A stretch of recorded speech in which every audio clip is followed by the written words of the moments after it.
Hello दोस्तों, मैं हूं डॉक्टर खान। मैं आज आपके लिए एक छोटी सी न्यूज़ लेके आया हूं जो कि बहुत ही धमाका मचा रही है मीडिया में।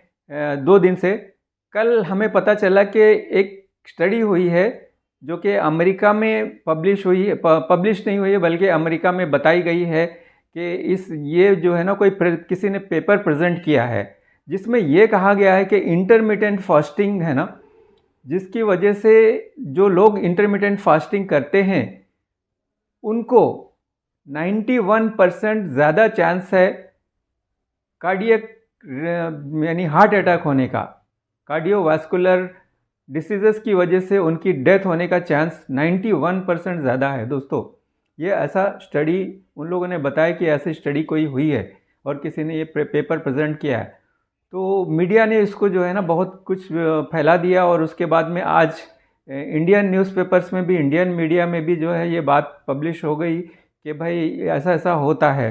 जबकि इंटरमिटेंट फास्टिंग जो है ना, इतने दिनों से हम यही मान रहे हैं कि ये बहुत अच्छा तरीका है जिसकी वजह से हम बहुत सारे डिसीज़ेस को जो है ना अवॉइड कर सकते हैं, हार्ट अटैक को अवॉइड कर सकते हैं। इंटरमिटेंट फास्टिंग होती क्या है मैं आपको बताता हुआ चलो।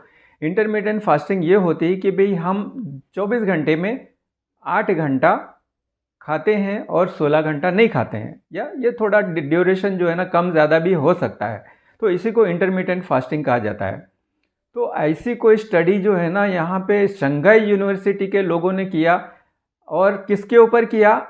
अमेरिकन लोगों के ऊपर स्टडी किया कि भाई जो लोग इंटरमिटेंट फास्टिंग करते हैं उनको कुछ क्वेश्चनर दिया कि भाई आप उसके ऊपर टिक करो कि आप कितना खाना कब से कब तक खाते हो और कितने दिन यानी कितने टाइम खाते हो, कि क्या खाते हो, वगैरह वगैरह।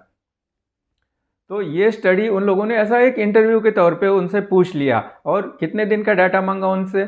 सिर्फ 2 दिन का डाटा मांगा कि भाई आप हमको बताओ कि आप पिछले 2 दिनों में आपने क्या खाया और कितने घंटे फास्टिंग किया और कितने घंटे खाया। तो ये हिसाब से उन लोगों ने ये स्टडी जो है कुछ ज़्यादा टाइम तक किया।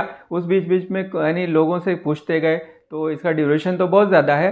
लेकिन अभी इसकी जो है ना कोई ऐसा, ये स्टडी की जो है सिर्फ पेपर प्रेजेंट हुआ है सीडीसी को या अमेरिकन हार्ट एसोसिएशन को, ये पेपर प्रेजेंट किया गया है, लेकिन इसका कोई रिव्यू नहीं हुआ है अब तक। कोई भी पेपर प्रेजेंट करने के बाद में अगर उसको पब्लिश करते हैं तब जाके वो डाटा जो है ना उसको माना जाता है कि भाई ये सही हो सकता है, इसकी हकीकत क्या है मालूम होती है। लेकिन यहाँ पर तो प्रेजेंट यानी कि उसको पब्लिश करना तो दूर की बात, इसका भी ये जो पेपर प्रेजेंट हुआ इसका पीयर रिव्यू भी नहीं हुआ है, जबकि वो पीयर रिव्यू पहले किया जाता है, उसके बाद में फिर प्रेजेंट किया जाता है यानी पब्लिश किया जाता है डाटा को। तो दोस्तों ये स्टडी मुझे लगता है काफ़ी जो है ना वीक स्टडी है, और इसको अभी से हम इसके ऊपर ज़्यादा कुछ कह नहीं सकते हैं। इसको हमको देखना पड़ेगा कि आगे इसमें क्या यानी क्या क्या इसमें बारीकियां हैं, क्या क्या नहीं है। वो सब देखने के बाद में ही हम कोई कंक्लूज़न पे पहुंच सकते हैं कि भाई आईएफ इंटरमिटेंट फास्टिंग जो है ना नुकसानदेह है या फ़ायदेमंद है। पिछले हमारी जितने भी स्टडीज़ है इंटरमिटेंट फास्टिंग के बारे में, उसमें तो सिर्फ यही पता चलता है कि भाई इंटरमिटेंट फास्टिंग बहुत अच्छी है, इसकी वजह से काफ़ी लोगों का जो है ना वेट डिक्रीज़ होता है और बहुत सारी बीमारियों से इसकी वजह से हमको बचा जा सकता है।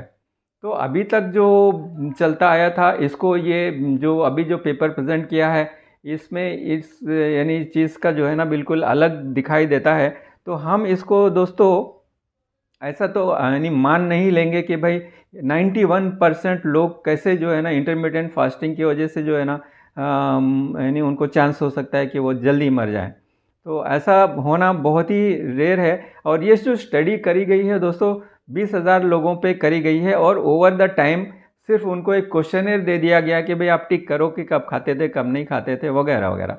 तो ऐसी स्टडी तो मुझे नहीं लगता है इसमें ऐसा, जब कोई भी स्टडी करते हैं तो लोगों को उसमें इन्वॉल्व किया जाता है, उनको जो है ना यानी उसमें स्टडी में इंक्लूड किया जाता है, उनको उसको यानी उनके खाने पीने को वगैरह वगैरह जो भी है उनका सब रिव्यू किया जाता है, कितने दिन से खा रहे हैं। सिर्फ 2 दिन के आप क्वेश्चनर के ऊपर आप ये कह देते हो कि ये स्टडी की गई है। तो बहरहाल मुझे तो ये चीज़ समझ में नहीं आ रही है कि कैसे हुई है।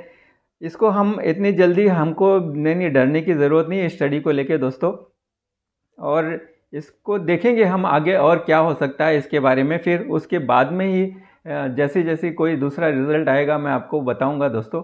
तब तक के लिए हमें इस स्टडी को लेके अभी जो है ना बहुत सारी गलतफहमियां हैं, तो उस जब तक कि ये स्टडी का कंप्लीट रिज़ल्ट नहीं आ जाता है, जब तक कि ये पब्लिश नहीं हो जाती है, जब तक कि इसका पीयर रिव्यू नहीं हो जाता है, तब तक हम इसको ऐसे ही रखेंगे दोस्तों। तब तक के लिए इसको हम इसके बारे में हमको ज़्यादा